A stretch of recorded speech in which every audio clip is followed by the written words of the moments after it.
vrai. Mais en fait, la question, c'est pourquoi on projette des choses qui sont pas très sympas, quoi. On pourrait projeter autre chose, justement.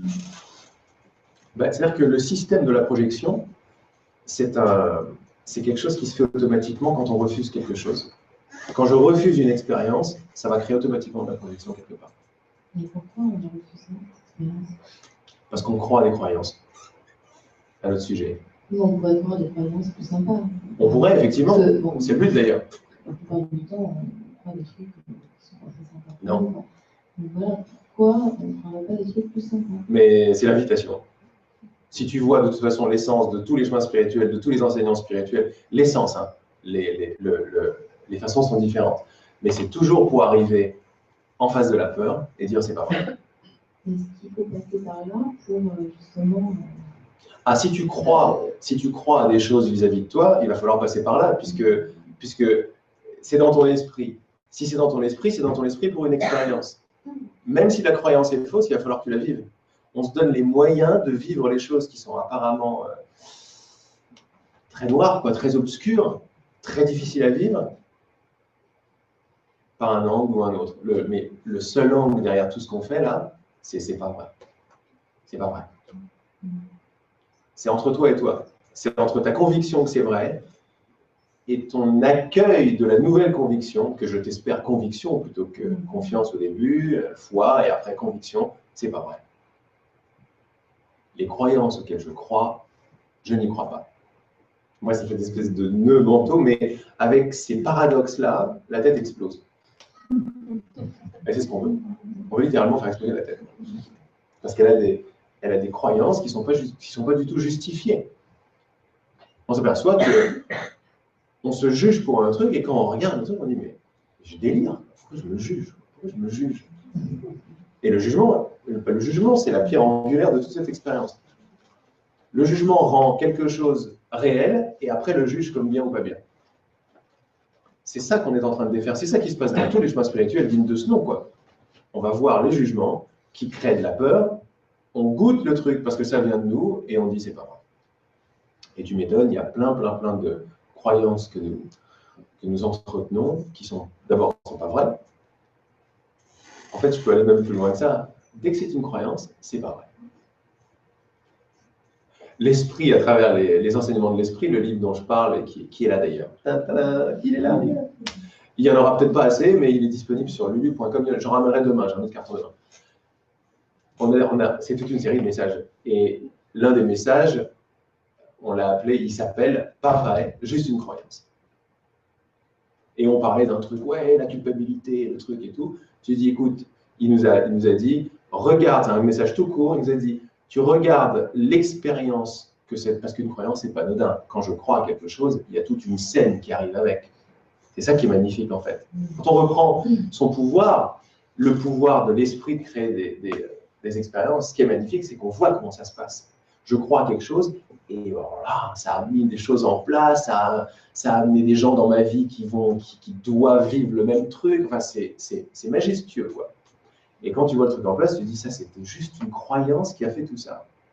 Donc, il nous avait dit, devant l'expérience manifestée ou la mise en scène de cette croyance, elle peut avoir la forme d'une perception, d'une émotion, d'un sentiment, d'un schéma qui revient. Tu la regardes en face en sachant que sa racine, c'est une croyance, et tu dis, pas vrai, juste une croyance. Une fois de plus, c'est une graine, une paire de lunettes, un truc, un entraînement de l'esprit. On s'est entraîné à dire vrai, une croyance, vrai. Là, on serait en train de faire, non, pas vrai, juste une croyance. Ce qui est vrai, c'est je suis. Ça, je peux me couper la main pour dire je suis, ouais, j'existe. Je suis présent, je suis conscient, j'existe. Mais je ne suis pas bien, je ne suis pas à la hauteur, il est mieux que moi, tout ça, c'est flou. Quand on ne le regarde pas de près, ça continue d'exister. Et ce qui est génial dans cette approche, c'est que ça continue d'exister par notre désir de continuer à le rendre réel. Et comme ça, il n'y a plus du tout de victime. Quand je ne veux pas voir quelque chose, je décide de continuer à vivre cette expérience. Et aussi la force. Enfin, moi, j'en ai fait l'expérience, mais je me disais, c'est pas possible. Il y a un moment donné où tu dis, mais jusqu'où ça va aller? C'est-à-dire qu'elle se renforce tellement, tu dis,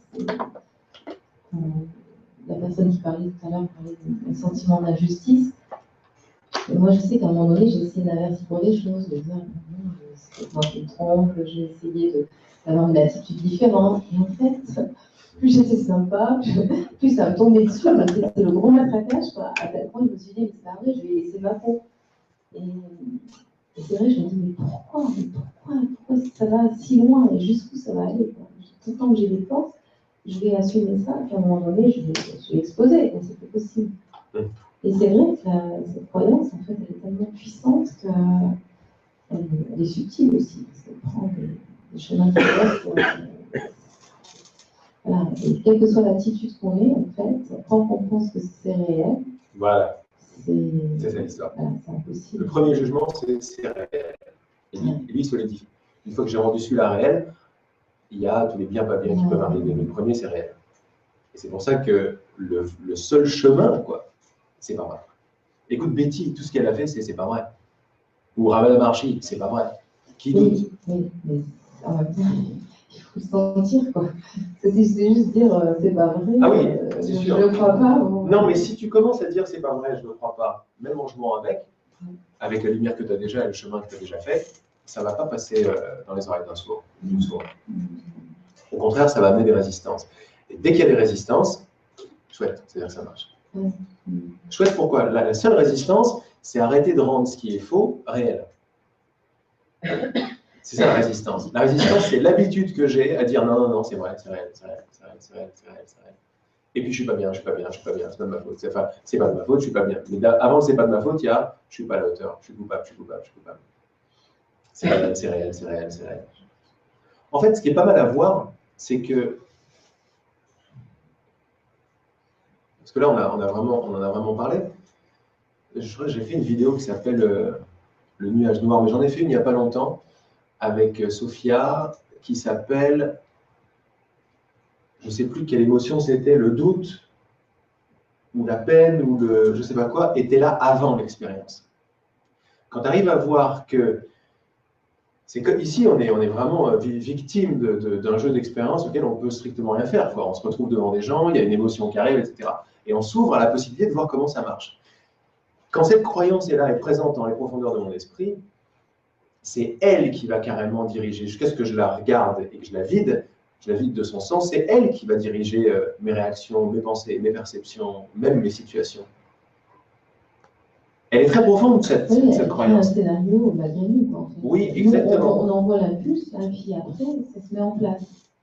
Mais la plupart du temps, on est comme en pilote automatique, victime, si tu préfères, de...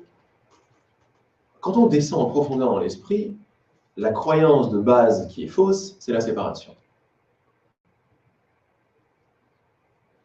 Maintenant, ce que je nous invite à voir, c'est à s'émerveiller de la façon dont l'expérience a lieu. Parce que dans cet émerveillement, d'abord, il y a l'émerveillement, et puis il n'y a pas d'émotion, il y a « wow, ce truc-là crée ça, énorme ». Et ça crée ça parce que jusqu'à ce que je le regarde et je dise « c'est pas vrai », ça va arrêter de créer la scène. Pourquoi? Mais parce que j'en aurais pas besoin. La scène est là parce que j'en ai besoin, donc je reprends mes rênes comme ça. Mais si je crois à la séparation, je vais juger ça comme pas bien, je vais me sentir coupable et ça va créer de la peur. Jusqu'à ce que je ne regarde pas cette histoire, ça va continuer d'exister. Mais maintenant, pourquoi c'est génial de voir ça? Ça veut dire que tous les scénarios avec... Parce que ça n'est même pas spécifique comme croyance. Ça a à voir avec la séparation, c'est un truc qu'on a déjà oublié depuis longtemps. Et ce chemin va nous faire revenir à la pensée de séparation pour la déloger. Maintenant, on peut voir que tout ce qui se passe dans notre surface, qui a à voir avec du jugement, de la peine, du truc, sont des échos ou des progénitures de cette croyance et de ce jugement. Le simple fait de savoir ça est très très utile en fait. Parce que ça veut dire que j'enlève l'importance de la scène et du scénario. Et je sais qu'en regardant la scène ou en travaillant dessus, je travaille sur la cause, sur la racine. C'est l'indicateur aussi. Oui, c'est l'indicateur. C'est ah, ok, ça vient de là, d'accord. Ouais, je comprends très bien. Juste Arrêtez d'y croire. Arrêtez d'y croire. Pas oublier que c'est une croyance. Ouais. Et plus on s'entraîne et plus on voit que l'esprit est puissant, je crois à quelque chose, boum, je le vois. C'est pour ça qu'une des propositions, c'est pas je crois ce que je vois, mais je vois ce que je crois. Le truc, c'est que souvent, on crée des trucs qui sont merdiques, quoi. C'est des habitudes. Si on arrivait à inverser l'habitude, puis justement créer quelque chose sympa, et voir que ça marche. Mais ça ne peut pas se passer si je ne veux pas accepter, du moins même un tout petit peu, la possibilité que je suis créateur. Toi, tu l'as déjà accepté. Autrement, à partir de la personne, j'ai aucun pouvoir. J'ai strictement aucun pouvoir. Mais si je veux bien jouer avec l'idée, comme on a fait pendant la médite, que tout se passe en moi, tout vient de moi, et tout sont des idées que je continue de refuser ou que je veux bien consciemment envoyer, à partir de cette position-là qui fait du bien, là, je peux commencer à changer le cours des choses. Et après, on peut voir techniquement comment on fait ça, en acceptant. Mais changer le cours des choses, c'est voir que tout ce qui se passe n'est pas vrai. Provient d'une croyance qui a une prémisse fausse. Je me suis séparé de l'existence. Or, je fais la pause. Est-ce que j'existe? Ouais. Dans ce oui, tous les problèmes de surface sont tombés. Parce que la surface n'a jamais été séparée de la profondeur. C'est pareil que est-ce que c'est vrai? On ne dit pas c'est pas vrai. Est-ce que c'est vrai, c'est beaucoup mieux, plutôt que c'est pas vrai. Est-ce que c'est vrai, c'est une attitude. Ça amène une curiosité, un enthousiasme, et ça t'amène à découvrir ton expérience et comment elle se fait, comment elle se fabrique. Avec le doute, mais le doute devient ton meilleur ami, pas ton truc débilitant, quoi. Vraiment ton meilleur ami. Est-ce que c'est vrai? Et là, tu joues consciemment avec l'univers, parce que l'univers est un univers de preuves. Je crois à quelque chose et il me le montre. Donc, c'est des preuves, si tu veux. Quand tu arrives avec l'attitude, est-ce que c'est vrai? Ça y est, l'univers commence à changer complètement. C'est une toute nouvelle direction que tu lui demandes. D'habitude, tu vas tu vas avec des œillères. Ouais, c'est vrai, machin. À un moment, tu fais pause et tu fais, est-ce que c'est vrai? Oui, ça laisse une ouverture. Ouais. C'est pas d'affirmation. Mais oui. Et quand tu commences à jouer avec cette ouverture, comme tout est vibratoire, et tu crois que tu as un petit corps et il y a des autres, mais en fait, tu es toujours et sans arrêt aux commandes de tout le truc, quand tu commences à envoyer cette nouvelle graine, genre, et si c'était pas vrai? Mais tu l'envoies avec de l'amour, pas avec du travail. Tu l'envoies avec, et si c'était pas vrai? C'est très humoristique parce que si c'est par hasard, c'est pas vrai, tous mes problèmes tombent. Donc c'est sympa comme idée. Et si c'était pas vrai? Qui m'en veut, ou que je lui en veux, ou que je l'aime pas, ou que j'y arriverai jamais? Et si c'était pas vrai? Reste avec ça. Ne rajoutez rien intellectuellement à cette proposition. Restez avec et laissez-la vibrer. Laissez cette attitude vibrer. Parce que l'univers répond aux attitudes que j'envoie, pas aux pensées. Les pensées, on s'en fout. Sauf si elles sont très ancrées. Mais les pensées, en fait, les vraies pensées, les vraies pensées sont des attitudes. Sont des perceptions, des attitudes, des façons de voir.